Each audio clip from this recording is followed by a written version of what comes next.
If you've ever held on to something just because it has some kind of meaning of some sort, even though it's been sitting in a box for years, this video is for you.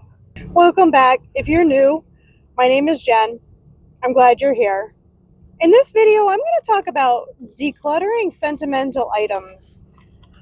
Sentimental items represent a lot of emotional stuff, identities, memories, things that bring emotion to you.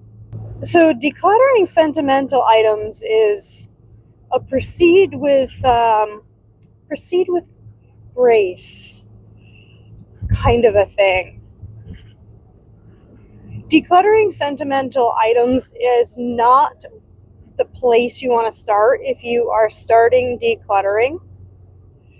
You're going to want to start with decluttering things that are trash or duplicates or stuff you just don't like, that don't have any kind of a sentimental reason. You want to build up your decluttering muscle, we'll just say, before you start on sentimental things. Sentimental things are just hard.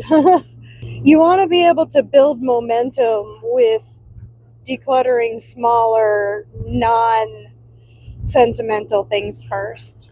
When you go about decluttering sentimental things, you're going to want to separate the memory or the emotion from the item.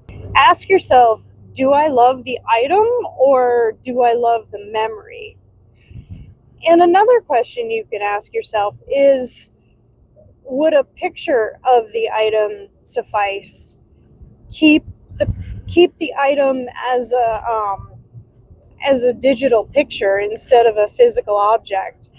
This can work particularly well for larger items that you just might not have space for.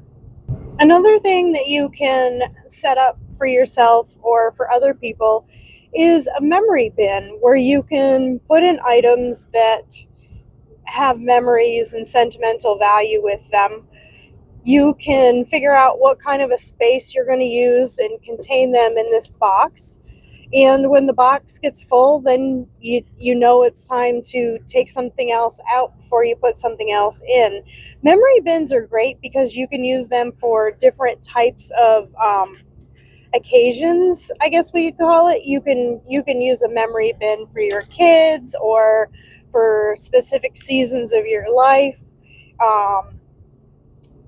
Like even I have a memory bin that has photos from when I was a kid. I think it still has stuff from my wedding, where I've been divorced for quite a while, but I still have pictures of some of the friends and family that came to my wedding. I have a picture of my grandfather and myself, and my grandfather is now passed away. So, stuff like that, is in a box. It's contained, and when the box gets full, I'm going to have to go through it and see what things I really want to keep and what things can go out of that. And by that time, it'll probably be easier to go through some of the things because they don't have as much meaning as they used to.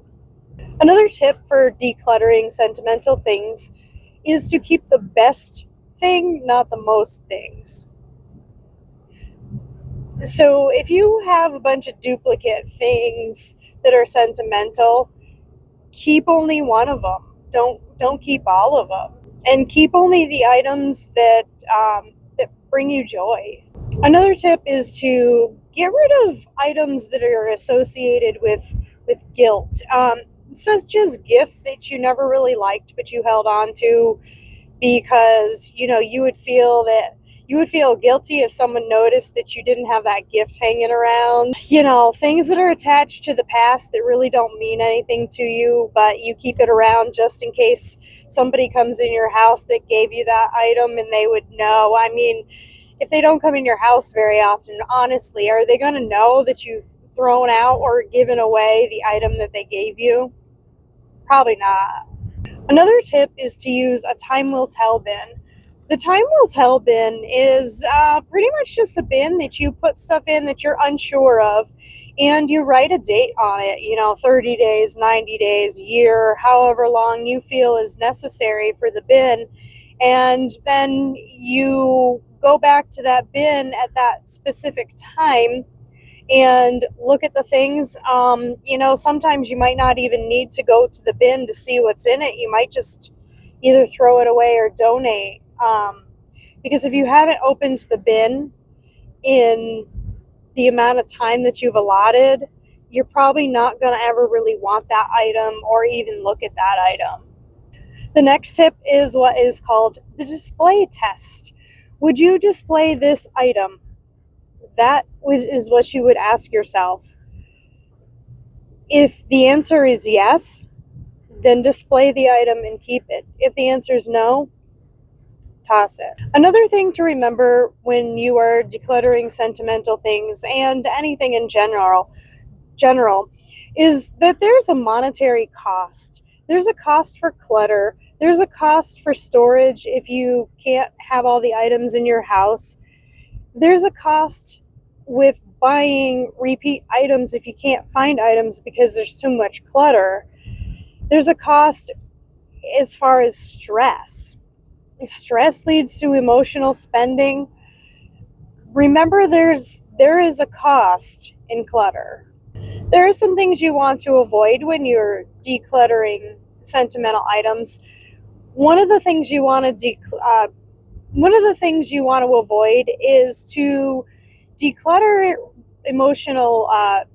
sentimental things when you're emotionally exhausted. Sentimental items require you to be fresh and ready to go. If you're emotionally exhausted, it's too much. You don't want to declutter sentimental things at that point in time. You also don't want to force a decision when the item is related to grief. If you're grieving a loss of some sort, put the item in a time will tell bin or put the item in a memory bin. Don't force yourself to make a decision on something, something, say, your parent gave to you and they have recently passed away. Don't force yourself when you're still grieving. That's not a good way to get sentimental things out of your house. Another thing to avoid is to make decluttering into a punishment. Don't be saying to yourself, I need to declutter all this or else I'm going to, and then something bad, to yourself. Don't do that. Decluttering is supposed to be freeing.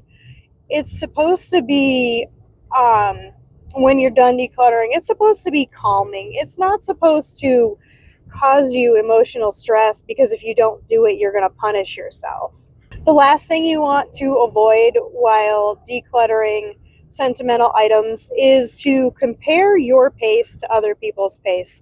If you're chatting with your friends and you're talking about decluttering and how much you've gotten done and how much they've gotten done, don't compare yourself to them because everybody's got a different pace. Everybody's got a different method to decluttering, and everybody's been on this decluttering journey for their own time, and it's one of these things that is an entirely you.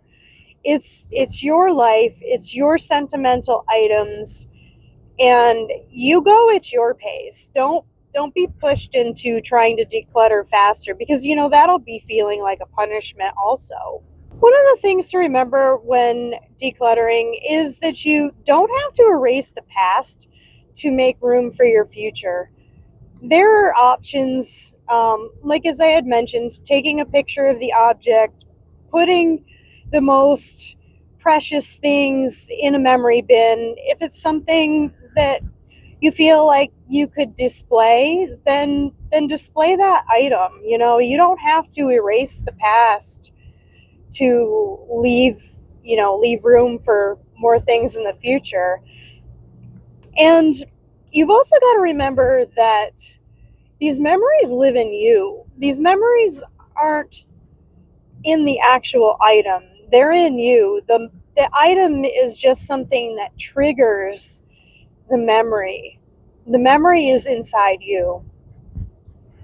So that could help you, if you have a lot of stuff, if you have too many things, maybe keep one item to display and take pictures of the other things, and write on them, this was my mom, this was my mom's favorite dress. You wouldn't want to display something like that, but you could take a picture of it and write on it, my mom wore this at my wedding, or I remember my mom wearing this dress when she was making cookies when we were kids. Stuff like that. You have those memories, but the item itself isn't the memory. The memory's in you. You could take a picture of that and then write a caption under it, and describing what the memory is. And then if you do something like that, then the memory could live on in the future too.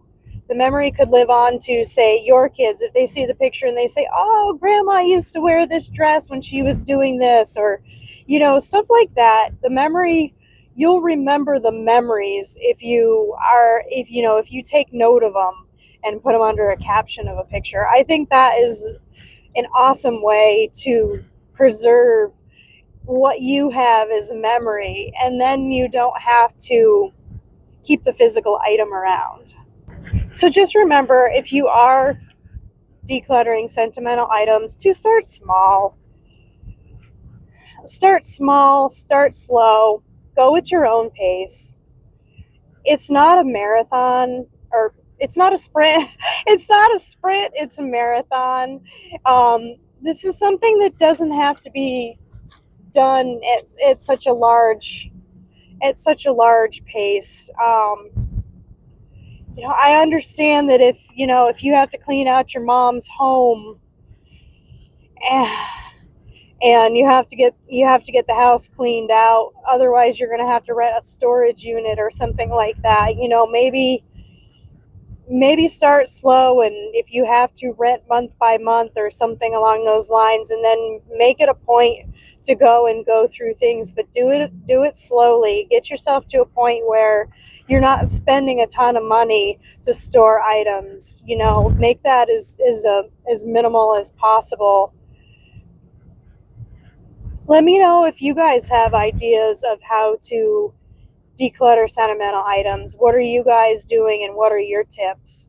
If you like this video, please remember to hit the like button, and if you want to see more content like this, please hit subscribe.